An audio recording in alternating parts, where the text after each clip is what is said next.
मेरा शौहर मर चुका था और मैं अकेले सोने से डरती थी। मैंने अपने 12 साल के देवर को अपने साथ सुलाना शुरू किया।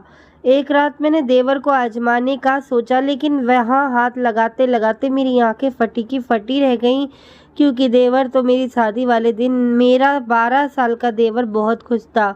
मैंने हमेशा उसे अपना छोटा भाई समझा था और वह भी मुझे भाभी माँ कहकर पुकारता था। शौहर के मौत होने से कुछ दिन बाद मुझे अकेले सोने में डर लगता, तो मैं अपने देवर को अपने साथ बेड पर सुलाने लगी। सर्दियों की रातें थी और एक बिस्तर में मुझे देवर के साथ सोना बहुत अजीब सा लगता था। देवर मुझसे काफ़ी छोटा था। वो 12 साल की उम्र में भी 20 साल का जवान लड़का लगता था। शौहर के मरने के बाद मैंने बहुत मुश्किल से ही गुजारा किया था, लेकिन कब तक मैं इस तरह गुजारा करती। उस रात सोचा कि एक बार देवर को आजमा कर देखती हूँ। आधी रात हुई तो देवर को हिलाकर देखा तो वह गहरी नींद में था, लेकिन वहाँ हाथ लगाते ही मेरी आंखें हैरत से फटी की फटी रह गईं। 5 दिन पहले ही मेरा शौहर इस दुनिया से चला गया था। मेरे घर में मेरी सास और ससुर और ननद नहीं थी। मेरे शौहर को दुनिया में अपने छोटे भाई के अलावा और कोई भी नहीं था। हसनैन की उम्र 12 साल की थी। वह मुझसे छोटा था। जिंदगी में मैंने कभी उसे छोटे भाई से ज़्यादा कुछ नहीं समझा था। मेरा देवर 12 साल का था। मैंने हमेशा उसे ही बच्चों की तरह समझा था। जब मेरी शादी हुई थी तो वह मेरी शादी वाले दिन ही बहुत खुश था। कहता था कि मुझे नई माँ मिल गई है। लेकिन मेरी माँ मुझे यही समझाती रहती थी, बेटा तुम्हारा देवर तुम्हारी जिम्मेदारी नहीं है, उससे फासले पर रहना। थोड़े अरसे के बाद वह बड़ा हो जाएगा, फिर उसका और तुम्हारा पर्दा लाजिम होगा। इसीलिए तुम अभी भी उससे आदत डालो कि वह तुम्हारे कमरे में बिना रोक टोक के ना आया करे। मैंने बहुत बार देखा है कि तुम्हारा देवर बिला वजह मुंह उठाए तुम्हारे कमरे में आता जाता है। बेटी, तुम्हें ऐसा नहीं करना चाहिए। तुम एक शादीशुदा लड़की हो। तुम्हें अपने शौहर की भी परवाह करनी चाहिए और अपने घर वालों की भी। मैं अपनी माँ की बातें सुनती तो मुझे ऐसा लगता हसनैन के बारे में मेरी माँ बहुत बुरा सोचती है, इसीलिए मैं उनकी बातों पर ध्यान न देती थी। लेकिन जब आज मैं बेसहारा हो गई, मेरा शौहर इस दुनिया से चला गया, तो मेरी आंखों में आंसू बह रहे थे। मैं सोच भी नहीं सकती थी कि वह मुझे अपने 12 साल के भाई के ऊपर छोड़कर इस दुनिया से चला जाएगा। मेरी ज़िंदगी मुश्किल में फंस पड़ गई थी। रो रो कर मेरा बुरा हाल था। रात के 1 बज गए थे। मेरा देवर हसनैन अभी तक घर नहीं आया था। वो शायद अपने भाई के रिश्तेदारों के साथ मसरूफ़ था। मेरा दिल मुतमन इस हवाले से था कि चलो वह घर नहीं आता तो ज़्यादा अच्छी बात है, क्योंकि अगर वह घर आ गया तो मुझे भी अजीब महसूस होगा। मुझे रहकर अपनी माँ की बातें याद आ रही थी, लेकिन उस लम्हे घर के दरवाजे पर दस्तक हुई। मेरा दिल उछल कर हलक में आ गया। मैंने सोचा कि पता नहीं कौन होगा, मगर बाहर से आवाज़ आई, भाभी दरवाज़ा खोलो। मैं हूँ। मैंने डरते डरते ही दरवाज़ा खोला था। आज तो मुझे यह घर जंगल जैसा मालूम हो रहा था। हसनैन मुझे छोटा सा भेड़िया लग रहा था। पता नहीं क्यों मैं उसके बारे में इतना बुरा सोचने लगी थी। भाभी आपने खाना खाया? उसने मुझसे मासूमियत से पूछा। नज़रें झुकी हुई थी और साथ ही हाथ में एक थैली रखी हुई थी। थैली में कोरमा और नान थे। कोरमा नान होटल वाले लगते थे। उसने एक प्लेट में वे डाले और मेरे सामने लाकर रख दिए। भाभी मुझे बनाना नहीं आता, मैं आपके लिए बाहर से लेकर आया हूँ, आप खा लें वरना यूं ही भूखी मर जाएंगी। मैं अपने भाई के बाद अपनी माँ को नहीं खाना चाहता। हसनैन की आंखों में भी आंसू थे। कहने को तो वो मुझे माँ ही कह रहा था, मगर फिर भी माँ की बातें मेरे जहन से नहीं निकल रही थी। भाभी आपको फिक्र करने की ज़रूरत नहीं है, मैं आपका सहारा बनूंगा, आप इस घर से कभी मत जाना। वह बड़ी जज्बाती बातें कर रहा था, लेकिन मेरे जहन में बहुत सारे सवाल घूम रहे थे। फिर उसने अजीब बात बोली, भाभी आप इस कमरे में रहें, दूसरा कमरा छत के करीब है। मुझे ऐसा लगता है कि आपको छत वाले कमरे के पास नहीं होना चाहिए। और अब तो सब लोगों को पता है कि हमारे घर में भाई की मौत हो गई है, तो कोई भी बुरी नीयत से हमारे घर में आ सकता है। मैं हैरान थी कि हसनैन इतनी छोटी सी उम्र में भी ऐसी बातें क्यों कर रहा है। क्या उसे किसी ने कुछ कहा है? मगर जो बातें उसने की थी मुझे ठीक ही लगी थी। मैं उसके कमरे में चली गई। हसनैन का कमरा दूसरी तरफ था, जबकि मैं और मेरा शौहर छत के करीब वाले कमरे में रहते थे। मुझे बहुत अजीब लग रहा था। आज पहली बार मैं अपने कमरे के अलावा दूसरे कमरे में आई थी। मगर जो कुछ मैंने अपने देवर के कमरे में देखा, मेरी आंखें तो फटी की फटी रह गई थी। कमरे का दरवाज़ा बंद करते ही मेरी नज़र ऐसी चीज़ पर पड़ी थी जिसने मेरे होश उड़ा दिए थे। वैसे तो मैं 12 साल का बच्चा ही लगता था, लेकिन मेरी माँ की बात सही थी। हसनैन जो कुछ कर रहा था वह एक समझदार आदमी ही कर सकता है। हसनैन के कमरे में मैं अपना जेवर देखकर मेरा दिल खौल उठा था। मैंने तो उसे कहीं जगह पर कहीं तालों में छुपा रखा था, मगर यह सब कुछ हसनैन के हाथ कैसे लग गया, बात बड़ी अजीब सी थी। मैं दिल में सोचने लगी कि मैं सुबह होते ही उससे इस बात का सवाल करूंगी, मगर वक्त मुझे सख्त नहीं नींद आ रही थी। मैंने दरवाजे को अंदर को कुंडी लगाकर अच्छी तरह लॉक कर लिया और फिर सोने की तैयारी करने लगी। पता नहीं मुझे बहुत नींद आ रही थी। हालांकि ये 2 घंटे पहले मुझे ज़्यादा नींद नहीं आ रही थी, पर आज मुझे लग रहा था जैसे हसनैन के लाए हुए कोरमा खाकर मेरी आंखों में गुदगुदी तारी हो रही थी। दिल में सोचा कहीं खाना खाने से मुझे नींद नहीं आ रही, मगर इतना तो मुझे मौका ही नहीं मिला। जब मेरी आंख खुली तो सुबह के 9 बज रहे थे। मैं हैरान हो रही थी कि आज मुझे इतनी नींद कैसे आ गई। हालांकि कुछ दिन से बिल्कुल नींद नहीं आ रही थी, लेकिन आज खाना खाने के बाद मेरी आंखें ऐसे बंद हुई जैसे किसी को शराब पिला दी गई हो। मैं हैरान हो रही थी, ऐसा होना तो नहीं चाहिए था। मेरे दिल में बार बार एक ही ख्याल आ रहा था, कहीं हसनैन के लाए हुए खाने को खाकर मैं बेहोश तो नहीं हो गई। लेकिन हसनैन ऐसा क्यों करता, मैंने दिल में सोचा। आंखें मलती हुई मैं बाहर आई तो सामने हसनैन किचन में चाय बना रहा था। उसे देखकर बहुत बुरा लग रहा था। भाभी, आप सो गई थी, आपको बहुत नींद आई ना?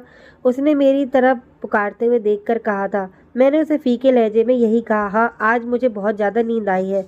क्यों नहीं आती भाभी? मैंने आपके खाने में नींद वाली गोली मिला के दी थी। मैंने अपने दोस्त को बताया था कि मेरी भाभी को नींद नहीं आती। उसने मुझे कहा तुम उन्हें खाने में नींद की गोलियां मिला दिया करो, इससे वे आराम से सो जाएंगी। मैं हैरान हो गई थी। हसनैन इतनी घटिया हरकत कैसे कर सकता है? हसनैन, तुम ऐसा सोच भी कैसे सकते हो? तुम अपने भाभी को बेहोश करना चाहते थे? नहीं नहीं भाभी, मैं तो आपको अच्छी नींद देना चाहता था।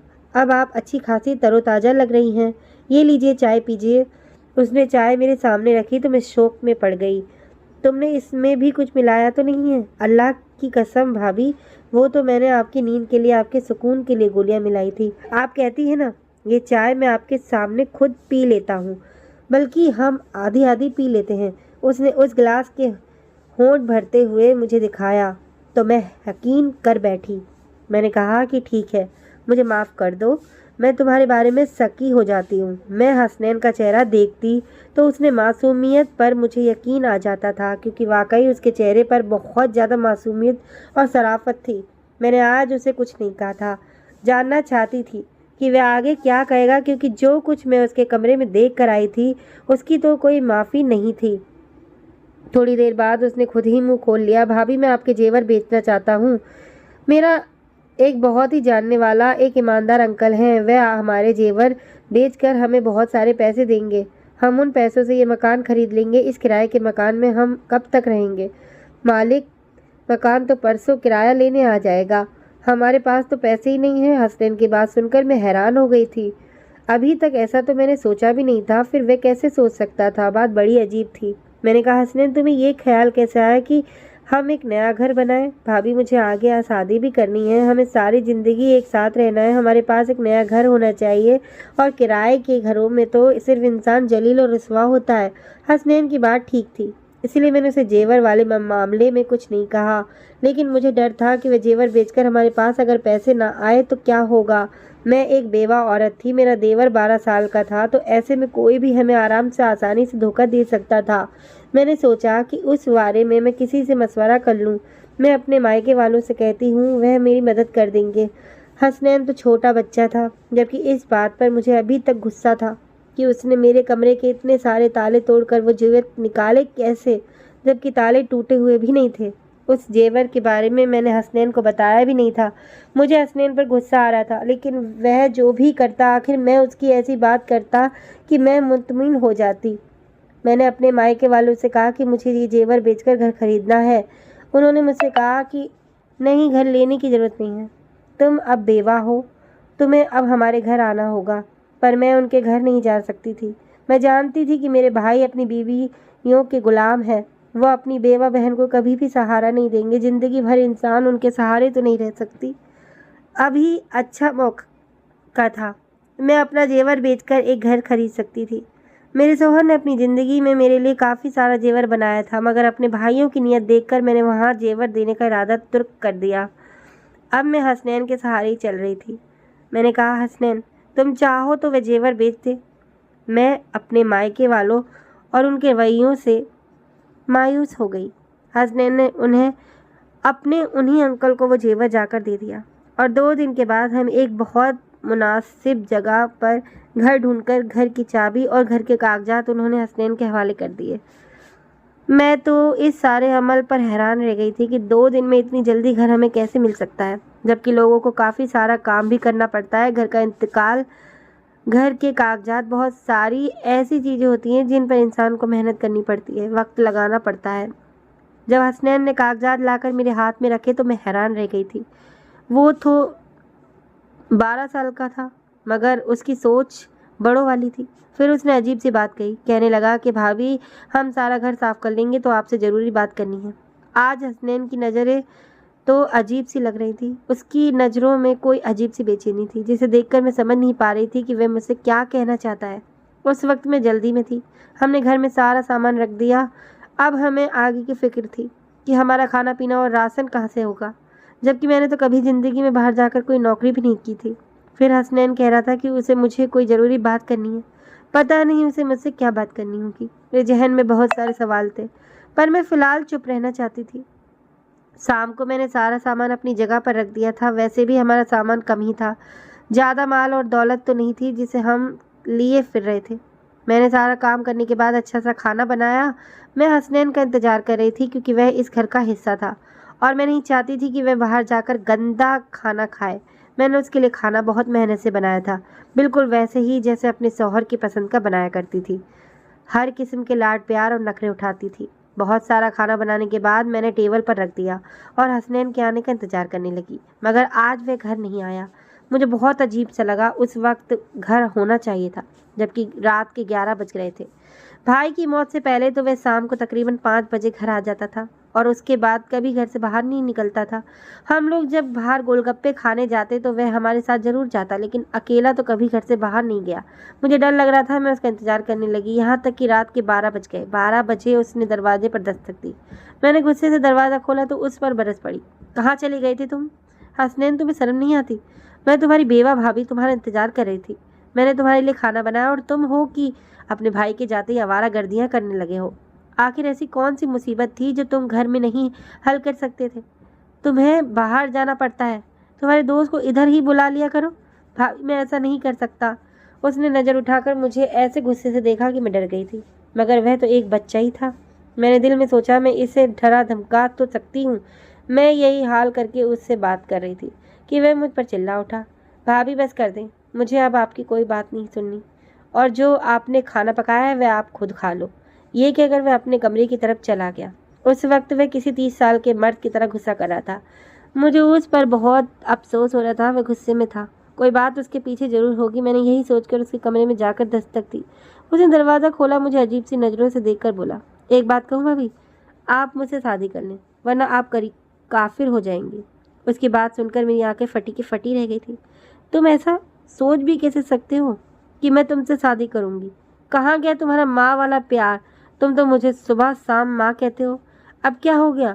किसने तुम्हारा दिमाग ख़राब कर दिया? इतनी घटिया बात तुमने अपने जहन में सोच भी कैसे सकी, और फिर मुंह से निकाली भी कैसे? मैं गुस्से से आग बबूला हो रही थी।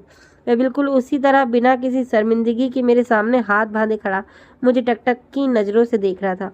मुझे उसकी नज़रों से डर लगने लगा था।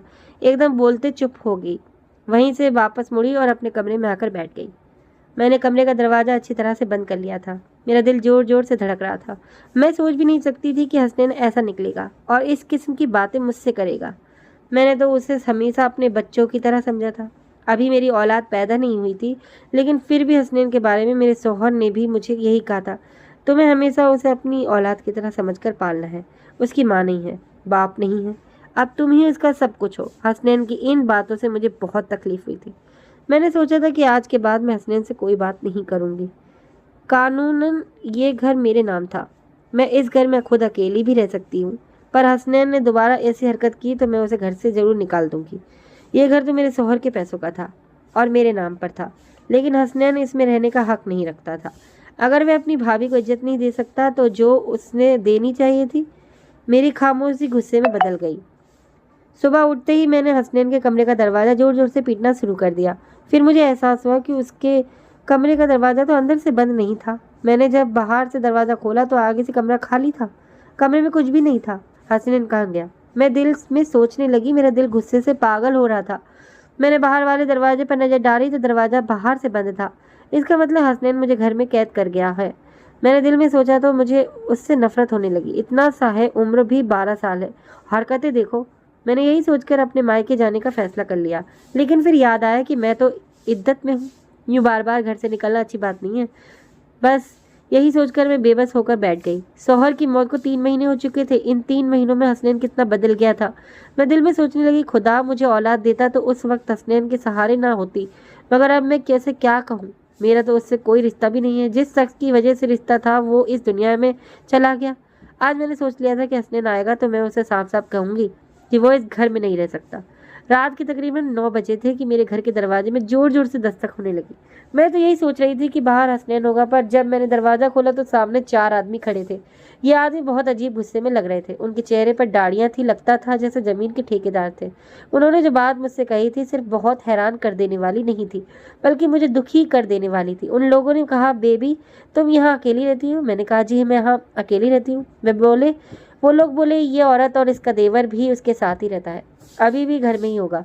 ये लोग पता नहीं इस मोहल्ले को क्या समझते हैं, मोहल्ले को गंदा कर रहे हैं। मैं तो कहता हूँ कि उन्हें यहाँ से बेघर कर देना चाहिए। उन लोगों को इस मोहल्ले में रहना ठीक नहीं है। मैंने कहा, कोई भाई साहब हमने क्या किया है? अरे बेबी तुमने क्या किया है ये तुम हमसे पूछ रही हो? तुम अपने 12 साल के देवर के साथ इस घर में अकेली रहती हो। तुम्हें पता है तुम्हारा शौहर मर गया है, अब तुम बेवा हो गई हो। अपने माँ बाप के घर जाओ, यहीं रहना है तो शराफत से रहो। यहाँ हमारी बहन बेटियाँ रहती हैं, ऐसे लोगों को हम मोहल्ले में बर्दाश्त नहीं कर सकते। उन आदमियों पर मुझे गुस्सा बहुत आया, मगर मैं उनसे उलझना नहीं चाहती थी। मैंने उनके मुंह पर ही घर का दरवाज़ा बंद कर दिया। आंखों से आंसू बहने लगे। हसनैन पर गुस्सा आ रहा था। ये सब उसी की किया धरा है। मैंने अपना सामान बांधना शुरू कर दिया। यहाँ रहना मुश्किल हो चुका था। मैं जानती थी कि हसनैन ने ही मेरे बारे में ऐसी बातें फैलाई होंगी, जैसे मैं बहुत गुनहगार औरत हूँ। सच कहते हैं ये दुनिया वाले, अकेली औरत को खा ही जाते हैं। धन्यवाद दोस्तों।